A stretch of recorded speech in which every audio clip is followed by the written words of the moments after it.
essa posição de não protegê-lo. Esse é meu filho, sim, eu fiz algo errado, me desculpe, pedir e colocar aqui não. Ele passou por uma série, não diz aqui, mas a gente calcula, ele passou por uma série de humilhações dos irmãos legítimos e da esposa do pai. E o silêncio e a covardia do pai, porque em todo momento você não vê a posição do pai falando alguma coisa. Então, mais do que a rejeição dos meus irmãos, o silêncio do pai ao abuso que ele estava sendo submetido. Porque quando a gente fala abuso, não é só abuso sexual, é abuso, tudo que ultrapassa aos relacionamentos sadios humanos é um abuso. Você está ultrapassando. Então, agora sim, lê novamente, por favor, o outro versículo. Então, 4. 3 novamente, por gentileza. Jefté fugiu para longe de seus irmãos e se estabeleceu na terra de Tobi. Reuniu em torno de si um bando de vadios que andavam com ele. Isso. Então, Jefté fugiu. Essa palavra, então, ela é muito significativa. Significa, por isso, por causa disso. Entende? Ele sofreu tanto que, por causa disso, ele fugiu. Então, ele fugiu. A carga de negação, de rejeição foi tão grande que expulsaram ele da casa. Não permanecerá na congregação. Na congregação familiar, na congregação profissional, na congregação igreja. Não conseguirá ficar. Aí começa a trajetória dele. Mas tem um lugar. Tem um lugar que aceita esse tipo de circunstância. De pessoas que estão debaixo dessa maldição. Ele foi para onde? Terras de... Lê para mim. Jefté fugiu para longe de seus irmãos e se estabeleceu na terra de Tobi. Isso. Terra de Tobi. Eu poderia dar 1000 explicações teológicas aqui. Mas eu vou falar uma palavra, eu acho que vocês vão entender. Cracolândia. Preciso falar mais uma coisa? Você já sabe do que eu estou falando. Que tipo de gente está ali?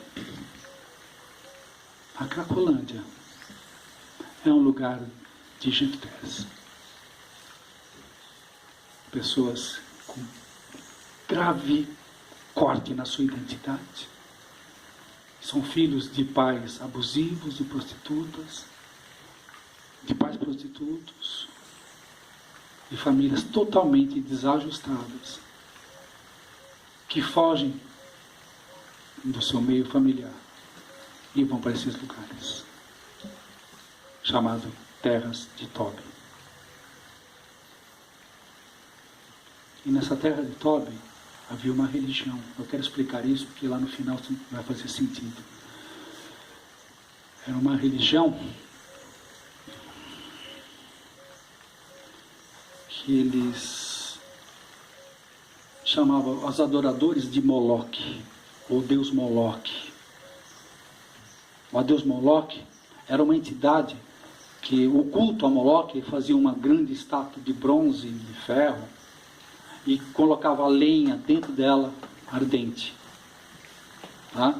E havia uma mecânica que tinha uma mão e uma boca aberta. Então colocava-se oferecia-se criança nessa mão e rodava, essa mão ia para dentro e jogava para dentro de uma fornalha ardente. Então queimava as crianças vivas lá dentro. Eram ofertadas a Moloque. Moloque é o Deus da orfandade. Mata a existência humana. E nessa religião, para que não se ouvisse os gritos de dor das crianças, ouvia um outro culto, que era bater o tambor, ou tamborzão. Vocês já ouviram isso em algum lugar?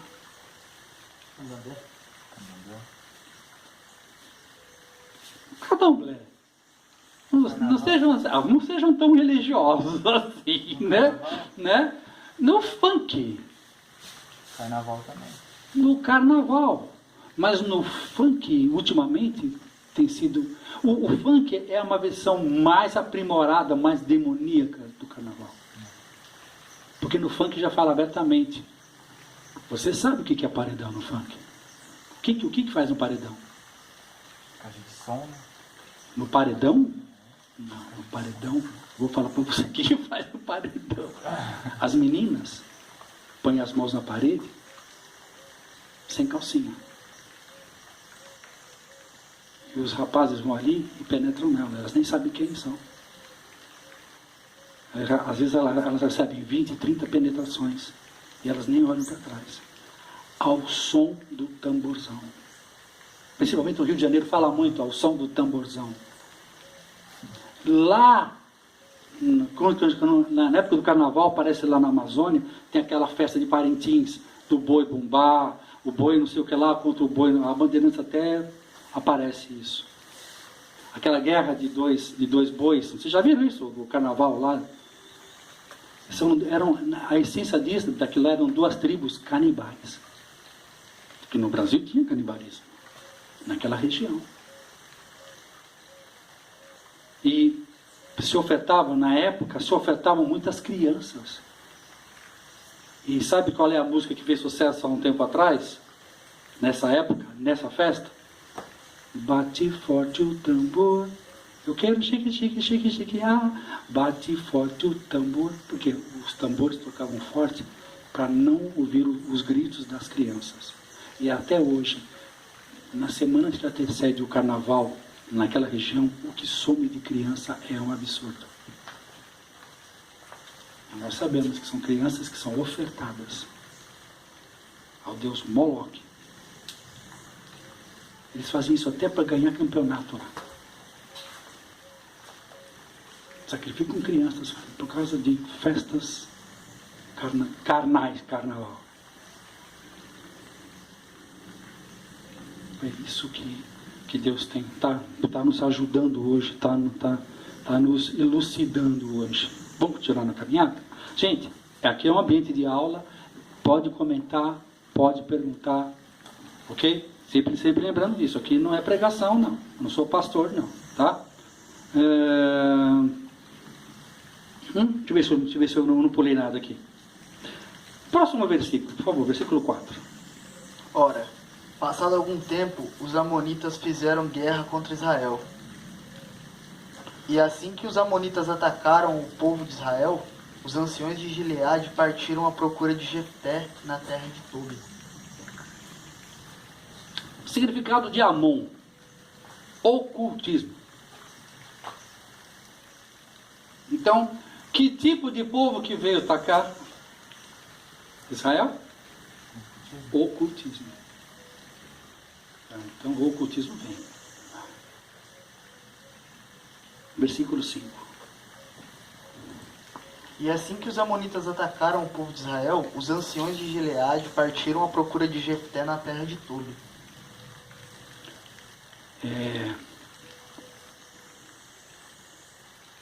Até então,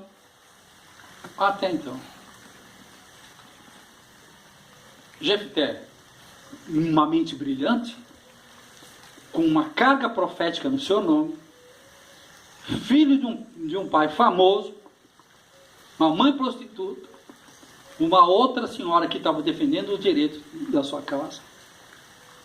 Até então não tinha aparecido nenhum desse povo aí, né? Prestaram atenção? Agora vai o pessoal atrás dele. Até então não estavam nem aí com ele, né? A rejeição comendo solta, a briga dele com a família. Se vocês imaginarem isso, imagina uma cena de aborto. Ele querendo ficar na família e a família o rejeitando. O que é isso? Se não um aborto acontecendo. Estão comigo? Amém. É uma cena de aborto. Só que não dentro de um útero físico. Mas dentro de um útero em que nós todos temos que permanecer lá dentro, chamado família. Família. A maioria de nós brasileiros, de alguma maneira, fomos abortados. Ou nascemos de relações sexuais ilícitas de nossos pais, como foi meu caso. Meu pai e minha mãe tiveram a mim e não eram casados. Então eu nasci debaixo de bastardia. Outros que nasceram debaixo de uma relação. Meu pai e mãe eram casados, porém a figura paterna totalmente fora da sua questão sacerdotal, do seu papel de pai, ou da mãe, do seu papel de mãe. Quantos de nós saímos de nossas casas mais cedo para ficar livres de nossos pais? Quantos de nós saímos de casa sem fazer o barbaracá que fala? Deixará teu pai e tua mãe e se unirá a sua esposa e se tornará uma só carne. Quanto nós ficamos filhos de Tobi por causa do desprezo, por causa da incapacidade de nossos pais. E nós andamos pelo mundo e nos juntamos, como eu também fiz isso, sem precisar, que eu fui muito amado pelo meu pai e pela minha mãe. Mas por outras circunstâncias, minha mãe trabalhava no hospital, era plantonista, eu quase não via minha mãe. Meu pai eu via bastante, amava meu pai, tive um relacionamento perfeito, uma paternidade tremenda. Mas por causa da falta de disciplina de meu pai comigo, eu fui para caminhos tão errados. O meu pai era um cara que me amava demais, mas disciplinava de menos. Entendeu? Eu bem que merecia ter sido bem disciplinado. Enquanto ele estava vivo, eu falava para ele: pai, eu falei nota 10. Mas se o senhor tivesse me dado uma surra, amor, eu ia ser nota 1000. Falava, você não tinha coragem de fazer, se o senhor tivesse tido coragem. Entendeu? Olha, eu ia ser assim, eu acho que ia ser bem melhor. Tá? Bom, onde parei eu? Versículo 4? Versículo 5. Aqueles que te usam não te amam. Só te buscam pela sua capacidade de produção. Pela tua fama. Tá? E aí vem. Sabe aquela pessoa que ela tem... ela é uma rejeitada, ela é cheia de dores, cheia de feridas, mas canta bem. Põe uma sainha nela, grava um CD dela balançando a roseira, a gente vai ganhar o dinheiro em cima dela, que se dane a identidade dela, contanto que a gente ganhe dinheiro com ela. Meninos foram estuprados pelos pais, abusados pela família, mas joga a bola. Vamos pegar esse moleque. Vamos ganhar milhões em cima dele, sem cuidar da estrutura familiar dele. Aí onde a gente vê, né? Moleques milionários, mães faveladas, famílias totalmente. Por quê? As pessoas, é um sistema no mundo que quer nos usar por aquilo que nós... E junta-se a isso, vê bem, eu sou rejeitado. Imagina um cara rejeitado, de repente para um carrão, 2, 3 carrões, vê os caras tudo famosão, vem te procurar. É leite para gato. É, não é? Ele olha e fala, estão me reconhecendo. É isso que o tráfico faz. É isso que a prostituição faz. O que a família renega, o inimigo não rejeita. Faz um exército de rejeitados e renegados. Ok? Versículo 6, por favor. Ao encontrá-lo, lhe pediram: vem depressa, ser o nosso comandante, para que respondamos com guerra ao ataque dos amonitas. Isso, confirmando o versículo 6, a palavra mágica, vem. O que foi que os irmãos dele e a esposa do pai falou para ele? Vaza. O que o mundo falou para ele? Vem. O problema não é ouvir a palavra vem, é de quem está falando. O problema, quando a gente sofre dessa rejeição, Nós ficamos confusos com as vozes.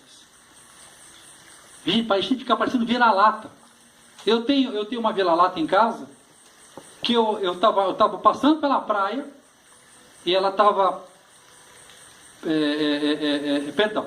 Eu tinha orado a Deus pedindo um cachorro, só que eu não queria mais comprar cachorro. Eu falei, eu quero adotar cachorro, não quero mais comprar. Quero adotar, quero tirar um da rua. E orei. E falei, eu quero uma cachorra amarelinha, assim, tal. Eu fiz um pedido para Deus. Gente, 10 dias depois, do jeito que eu pedi, passa na porta da minha casa assim. Sábado de manhã. Eu abri assim, tinha o quintal na frente, eu tenho para a rua, né? Ela passou, cheirando a porta de casa. Falei, vem, o que eu acho que o nosso cachorro chegou. Só que nessa que eu vou lá buscar a chave para abrir o portão e ela vir, ela vazou. Porque minha rua era meio comprida assim, tem rua para lá, um terreno para cá, não deu para entender. Falei, caramba, onde é que ela está? Ainda saímos na calçada, eu não achando. Aí falei, bom, vamos para a praia. Foi para a praia. Falei, se a gente achar. Quando nós fomos para a praia, tá, eu moro ali no Martins Sá, quando eu estava indo na praia, quando eu olhei, tinha uma família assim na areia, e ela do lado assim, tentando pegar uma festinha de comida, de churrasquinho, coisa que cai no chão. Eu olhei e falei, olha lá. Né? Aí o que eu fiz? Eu corri para casa, peguei a guia das minhas cachorras que eu tinha que faleceram há pouco tempo, peguei a guia delas e fui para lá. Peguei umas iscazinhas, tinha umas linguiçinhas assadinhas, porque rapidinho lá. Era o que eu tinha na geladeira, não é bom dar linguiça para cachorro, mas é o que eu tinha no momento, não estava preparado para a bênção, né? Então, quando eu corri, ela ficou ali, sentei, aí peguei umas linguiçinhas, foi jogando assim, ela veio na minha direção, ficou aqui. Aí a minha guia, aquelas enforcadoras de corrente, né? Eu abri assim, só encostei aqui assim na parte dela, ela levantou o focinho, a guia já caiu no pescoço. Estava com medo que ela fosse espernear, pô, não quero fazer escândalo aqui, né? Levantei, puxei a guia, assim, aqui a guia bateu no pescocinho dela, dei um passo à frente, ela veio assim, só faltou olhar para mim, vamos? Cara, foi dele, parecia que era meu cachorro, cara. Que eu no passado eu treinei cães, até um cachorro sempre do lado esquerdo. Né? Você deixa a mão direita para a arma e o cão sempre treinado do lado esquerdo. Ela já colou comigo aqui na esquerda e vamos junto. Ela já veio, ela vai para casa, tal. Aí já fui tirando as tigelinhas que era da minha cachorra falecida, já fui dando para ela, já fui tomando lugar. Hoje está lá a nossa amiga Chiquinha. Um abraço para você, Chiquinha. Um beijo para Chiquinha, minha cachorra. Tá? Porque né, essa questão de a gente tá adotando. Né? Porque em Deus nós somos adotados. O plano de Deus não foi ter filhos, mas adotar. Por isso que é o plano dele, nós somos adotados, chamamos Abba Pai. É por isso que ele criou uma espécie, formou dela uma espécie, que ela crescesse e ela voluntariamente o aceitasse. Os anjos, querubim, serafim, tudo ele criou. Ele quis que nós mesmos gerássemos mais de nós mesmos e por voluntariedade, por amor a ele, nós iremos a ele. Isso que ele quer de nós, sempre o amor, o livre-arbítrio e uma escolha. Onde nós paramos aí? Versículo 6, né? Vamos lá. Olha que interessante. Vai lá agora pula para o versículo 9, Pedro, por favor. Então Jefté declarou aos anciãos de Gileade: se me viesse levar de volta para casa a fim de combater os amonitas e para que Yahvé os encontre na minha mão, então serei vosso comandante nessa missão. Isso. Lembra disso? Só mais um parentezinho aí no versículo 7 que eu não coloquei aqui. Mas deixa eu vou mesmo colocar aqui. Mas Jefté disse aos anciãos de Gileade: não me odiastes e não me expulsastes da casa de meu pai? Por que agora viestes a mim quando estais em aperto? Isso no versículo 7. Quem foi que mandou eles para fora? Foi a família, não foram eles. Por que ele falou isso? Quando a gente passa por esse processo de rejeição, nós temos uma tendência a distorcer a realidade. Minha mãe hoje, graças a Deus, curada, e eu posso dizer que eu estou em tratamento ainda, tá? Não vou dizer que eu alcancei isso. Estou bem melhor. Tá? Mas eu percebo que às vezes eu cometo esse mesmo erro que a minha mãe. A minha mãe, ela é assim. Agora não, mas no passado, principalmente. Você falava assim, bom dia. Será que ela respondia? Por quê? Ou por quê? Tipo, o que você quer? Não quero nada, não. Bom dia, sabe? Ela responde bom dia. Porque ela era tão desculpa, ela foi tão maltratada. Ela foi tão maltratada na infância dela. Ela foi tão açoitada que chegar para ela e falar bom dia, na mentalidade dela, tipo assim, você vai atacar. Então ela estava sempre obrigado, sempre na defensiva, sempre defendendo. Com o passar de muito tempo que as pessoas foram, nossa, minha mãe, cara, você sabe o que é a nitroglicerina? A nitroglicerina é um líquido que ele, se você fizer assim, né, ó, explode, cara, esse tanto que está aí, ó, explode em um quarteirão. É um dos explosivos mais poderosos que tem.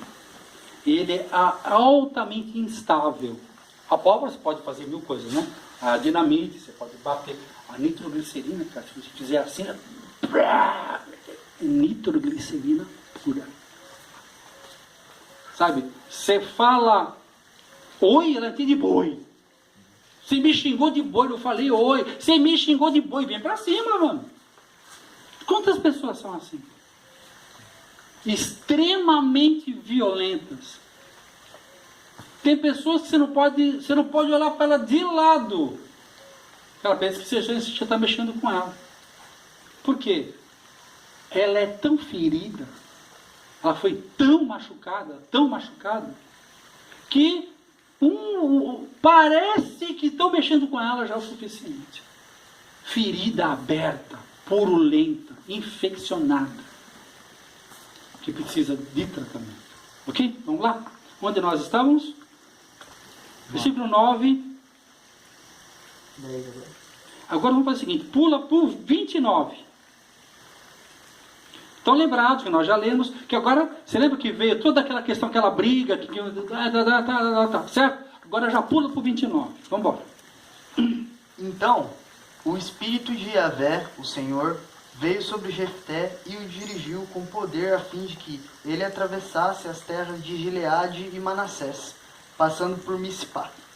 Isso. De Gileade, e daí avançou contra os amonitas. Isso. Eu quis dar uma pausinha aí, porque, vamos lá. Bastardo, cheio de problemas na alma, com entendimento pervertido, deturpado, ainda assim, o Espírito Santo de Deus veio sobre ele e deu vitória. Como é que funciona? Como é que explica isso?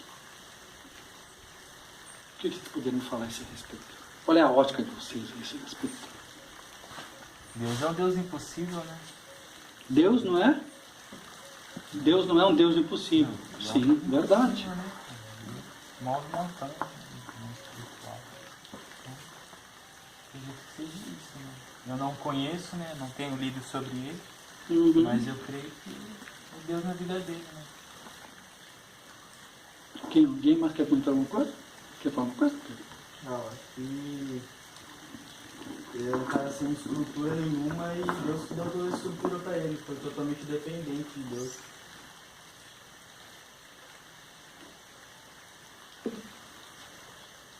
É verdade. Agora eu lanço uma pergunta.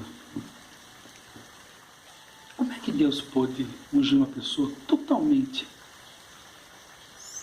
deficiente e colocar na mão dele tamanha responsabilidade? Assim eu vejo como Davi, né? Davi foi um dos menores, Deus levantou ele como rei, né? Ele usa os menores, as pessoas incapazes, né? E capacita eles, né? Pensa assim. Sim. Mas eu não entendo o que o Sim. Senhor viu no coração dele que Sim. levantou ele, né? O coração dele era ruim.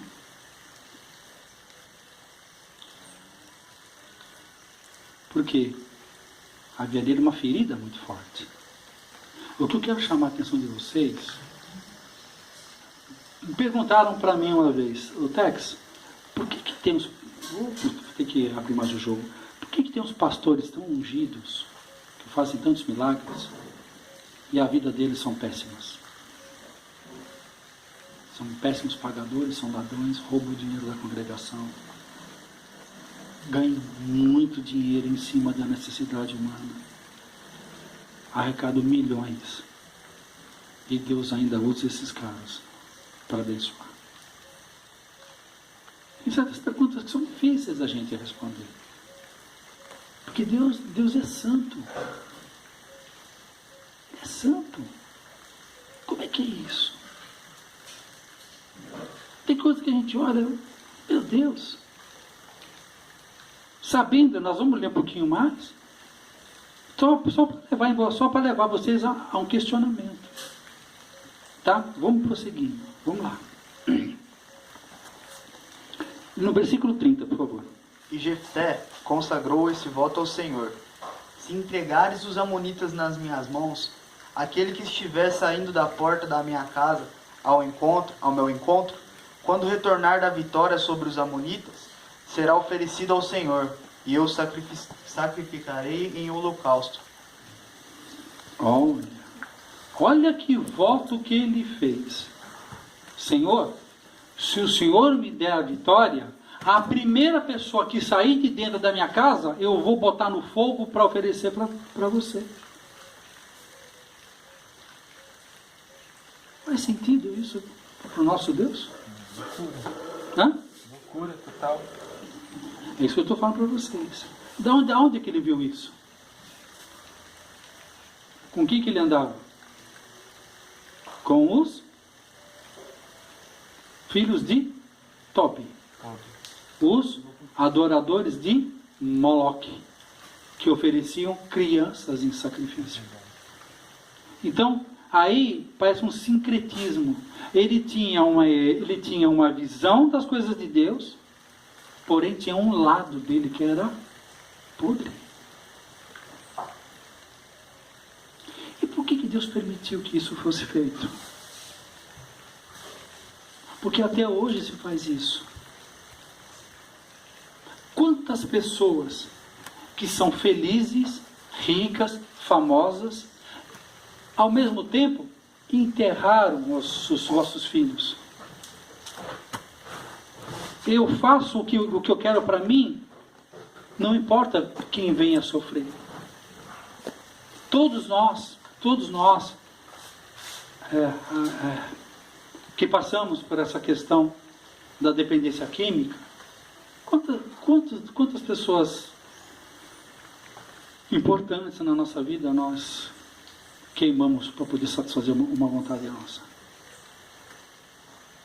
Quanto dinheiro eu queimei, eu usei, que podia ter dado para os meus filhos, podia ter dado para minha esposa.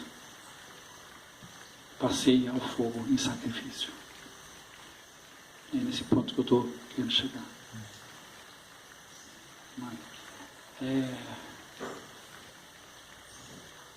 O nosso sucesso nunca pode ser o fracasso da família. Todo o nosso sucesso tem que ser com a família.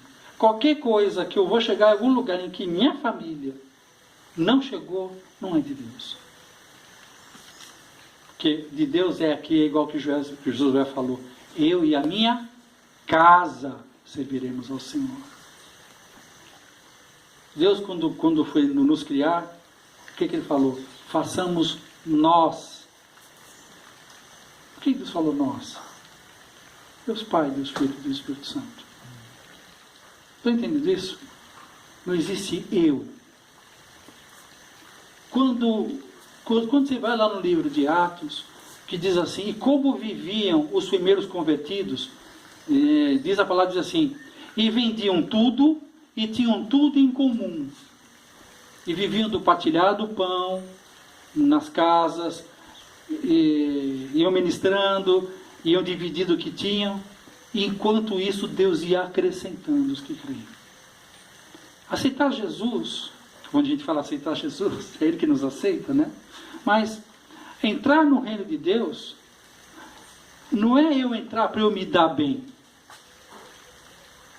Quando eu entro no reino de Deus, é para eu morrer para a minha natureza única e fazer parte do corpo. Eu não tenho mais uma identidade única. Eu morri para mim mesmo. Agora eu sou de Cristo. Eu sou o corpo de Cristo. Por isso que Paulo está sempre atendendo. Vós sois o corpo de Cristo. Então agora eu já não tenho que entrar na presença de Deus para buscar um benefício para mim. Eu tenho que entrar na presença de Deus para buscar um benefício para nós.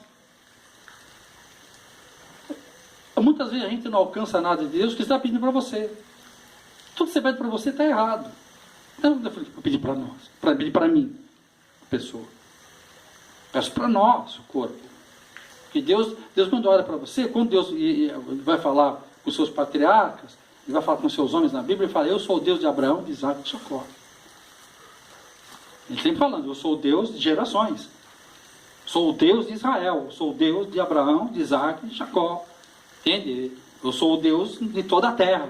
Você vê que Ele não é o seu Deus particular. Ele não está aqui para satisfazer os seus problemas, as suas necessidades, resolver os seus problemas. Você tem que entrar no reino dele para resolver o plano dele, que Deus que tem um projeto na terra, não sou eu. Ele que tem um projeto de estabelecer o reino dele na terra.